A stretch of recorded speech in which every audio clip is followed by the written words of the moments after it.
Hi everyone. तो आज मैं बात करना चाहूँगा एक ऐसी चीज़ की जिसके बारे में आपने शायद इतना सुना ही नहीं हो, और वो है चेकलिस्ट्स।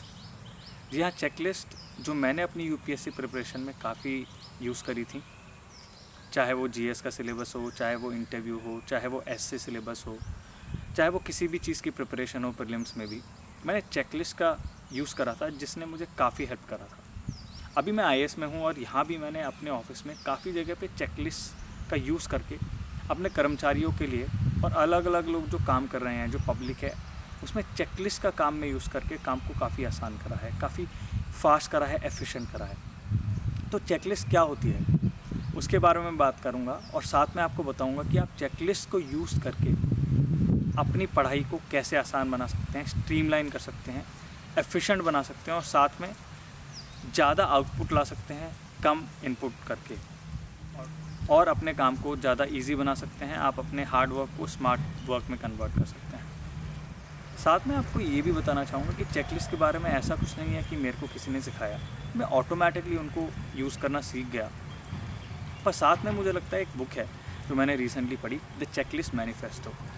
इस बुक में चेकलिस्ट को यूज़ करके हेल्थ सर्विसेज को कैसे आप ट्रांसफॉर्म कर सकते हैं उसके बारे में राइटर ने बात करी है। और जब मैंने ये बुक पढ़ी तो मुझे लगा, अरे वाह, ये तो मैंने ऑलरेडी अपने काफ़ी सारे पढ़ाई के प्रोसेसेस में इसका यूज़ करा है। तो चेकलिस्ट रियल लाइफ में भी इतना हेल्प करती हैं, ये मुझे पता नहीं था। पर अब मैं आपको सिस्टमेटिकली इसके बारे में बताऊंगा ताकि आप अपनी प्रिपरेशन को इजी, सिंपल और आप जितनी मेहनत कर रहे हैं उसको आप अच्छे रिजल्ट में कन्वर्ट कर सकें। उसके बारे में मैं बताऊंगा थ्रू चेकलिस्ट कैसे पढ़ाई को ट्रांसफॉर्म करें। चेकलिस्ट को बनाने में इतना टाइम नहीं लगता है एक्चुअली। उसके बारे में सोचना, उसको ठीक से ऑर्गेनाइज करना और बस एक बार बैठ के थोड़ा सा एफर्ट मार के उसको बना देना, उसमें ही आपको जितना टाइम लगेगा लगेगा।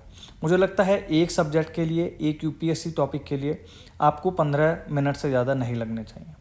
तो यहाँ पर मैंने एक छोटे से कुछ लेसन्स बनाए और एक एग्जाम्पल दिया है जिसके थ्रू आप ये डिसाइड कर सकते हैं कि आप चेकलिस्ट यूज़ करेंगे और कैसे करेंगे। तो जैसे मैंने कि बताया था कि Atul Gawande, he has written a book on checklist और उसका नाम है द चेकलिस्ट मैनिफेस्टो। बहुत ही प्यारी बुक है, छोटी सी बुक है, ज़्यादा एफर्ट भी नहीं लगता पढ़ने में। और बुक में यही बेसिक टेक अवे है कि चेकलिस्ट कॉम्प्लेक्स सिचुएशंस में, जहाँ पर काफ़ी काम करना होता है, जहाँ पर अलग अलग काम करने होते हैं, जहाँ पर कुछ छूट जाए, डिसिप्लिन ना हो तो काफ़ी नुकसान हो सकता है, उसमें checklists are a must for success.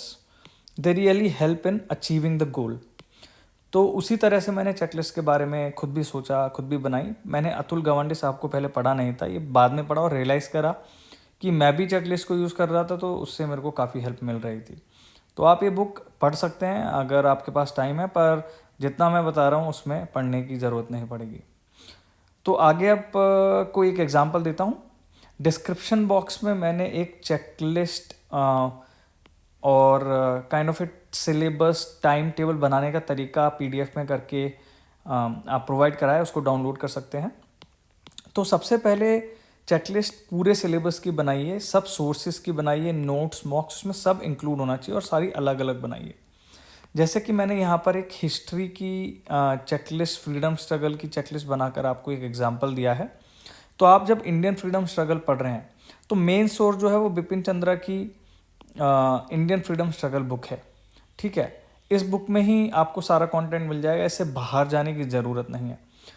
इस बुक का नोट्स वर्जन जो है वो स्पेक्ट्रम वाली बुक है, स्पेक्ट्रम की फ्रीडम स्ट्रगल की बुक आती है, वो एसेंशियली इसका ही नोट्स, इसी बुक का वो नोट्स वर्जन है।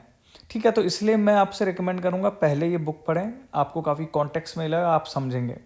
तो उसकी चेकलिस्ट कैसे बनानी है, ऐसे ही बना सकते हैं, यही फॉर्मेट हो सकता है आपका, हाथ से भी बना सकते हैं।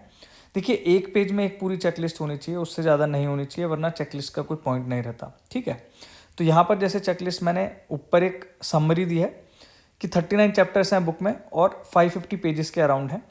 तो मेरा टारगेट रहता था कि मैं 40 पेज पर डे पढ़ सकता हूँ, कि अगर मैं हिस्ट्री को भी टाइम दे रहा हूँ, करंट अफेयर्स को भी टाइम दे रहा हूँ, जो मेरा टाइम टेबल है उसके हिसाब से 40 पेज पर डे मैं आराम से पढ़ सकता था। तो इसका मतलब अगर आप 550 को 40 से डिवाइड करेंगे तो ऑलमोस्ट मतलब इससे कम ही होगा, पर ऑलमोस्ट 15 दिन में आप ये पूरी बुक कंप्लीट कर सकते हैं। ठीक है ना। तो ये 15 दिन का मेरा टारगेट हुआ उसका। उस हिसाब से मैं रीडिंग की चेकलिस्ट बना ली मैंने कि चैप्टर 1, जैसे मान लीजिए मैं अप्रैल 25 को शुरू कर रहा हूँ पढ़ना, तो अप्रैल 25 को मैंने चैप्टर फर्स्ट पढ़ा। Chapter first revolt of 1857।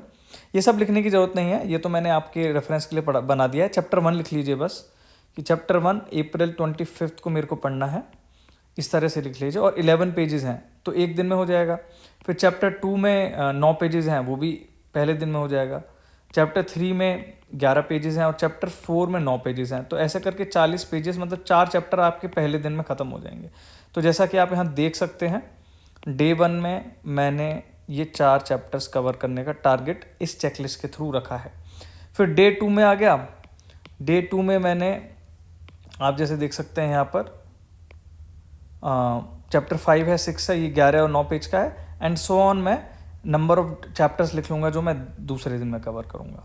तो इस तरह से आप बहुत सिंपल तरीके से इसे चेकलिस्ट बना सकते हैं और 15 दिन में उस चेकलिस्ट को फॉलो करके सुबह सुबह चेकलिस्ट उठाइए, बैठ जाइए, देखिए आज मेरे को ये पढ़ना है, करना है, वो शुरू कर दीजिए।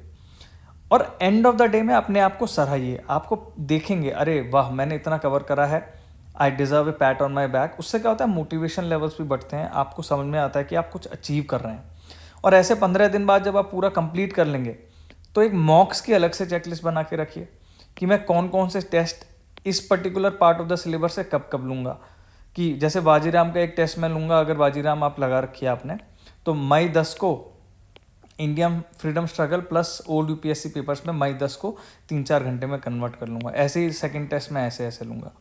तो इस तरह से अगर आप प्लान बनाएंगे एक डिटेल्ड, इसको डिलीट कर देता हूँ मैं, तो बहुत इजी हो जाएगा आपके लिए पढ़ना, आपके लिए अपने गोल्स को अचीव करना। अपना प्रोसेस को आपने थोड़ा सा गेमीफाई कर दिया है, थोड़ा सा थोड़ा सा सिस्टमैटिक कर दिया है, क्योंकि इससे आपको लगेगा कि हाँ आप कुछ अचीव कर रहे हैं, आप कुछ एवरीडे बेसिस पे कवर कर रहे हैं। और ये चेकलिस्ट अगर आप रिलीजियसली फॉलो करेंगे तो आई एम श्योर कि आपको बहुत बेनिफिट होगा और आपको याद भी, रिटेंशन में भी आपको ये हेल्प करता है। मैंने यूज़ करी थी, मेरे लिए बहुत हेल्पफुल था, तो इसलिए आपको रिकमेंडेशन दे रहा हूँ। तो अभी वापस जाता हूँ। लेसन 2 में कुछ नहीं है, मैंने बिल्कुल सिंपल सी आपको बात बताई है कि ब्रॉडर पर्सपेक्टिव से भी बनाइए और डिटेल एक्शन प्लान भी बनाइए। जैसे यहाँ दिखाया मैंने कि ब्रॉडर मेरे को ये हिस्ट्री फ्रीडम स्ट्रगल की कवर करनी है और उसका डिटेल प्लान नीचे है कि क्या क्या कवर करना है, ठीक है। और along the way you can update it. कभी कभी क्या होता है कि भाई कवर नहीं हो पाता वो पर्टिकुलर चैप्टर, कुछ मिस हो जाता है, कुछ ज़्यादा कुछ और आप कवर कर लेते हैं, हिस्ट्री पढ़ने का मन ही नहीं है उस दिन, छोड़ दीजिए, कुछ और उठा लीजिए, कौन सी बड़ी बात है, वो चीज़ बाद में आप पढ़ लेंगे। पर try to follow it as much as possible. उससे क्या होता है, आपकी कंसिस्टेंसी रहती है, ठीक है। पर चेंज करके भी उसको इधर उधर थोड़ा बहुत हिलाएंगे तो बहुत बड़ा डिफरेंस नहीं होगा। और फाइनली बेनिफिट्स तो आपको अब पता लग गए होंगे अब तक। टाइम बचता है, मिस्टेक्स कम होती हैं, सोर्सेज लिमिट हो जाते हैं, आप फालतू की चीज़ें पढ़ने में ध्यान नहीं जाता आपका, और ईजी रिवीजन आपका जो है, रिवीजन ईजी हो जाता है क्योंकि ऑर्गेनाइजेशन हो जाता है हर चीज़ का। आपको पता होगा कौन सी चीज़ कहाँ पर है, कैसे नोट्स बनाए हैं, चेकलिस्ट के हिसाब से आपको पता रहेगा कि ये मैंने 10 दिन पहले पढ़ा था, 15 दिन 20 दिन पहले पढ़ा था, 3 महीने पहले पढ़ा था, अब रिवाइज कैसे करना है, ठीक है। तो इस तरह चेकलिस्ट बनाइए, बहुत हेल्प करेगा। मैंने अपने नीचे डिस्क्रिप्शन बॉक्स में भी चेकलिस्ट PDF एक डाल रखी है, उसको डाउनलोड करिए, उससे आपको हेल्प मिलेगी। और चेकलिस्ट मैनिफेस्टो जैसी बुक जो मैंने बाद में पढ़ी प्रिपरेशन के, पर मुझे लगा वाह ये चीज़ तो मैं खुद फॉलो कर रहा था, इससे मुझे बहुत फ़र्क पड़ा। और मुझे अब आज मैं IAS के करियर में हूँ, मैं सर्विस कर रहा हूँ, और इसमें मेरे को चेकलिस्ट ने बहुत फ़ायदा दिया है।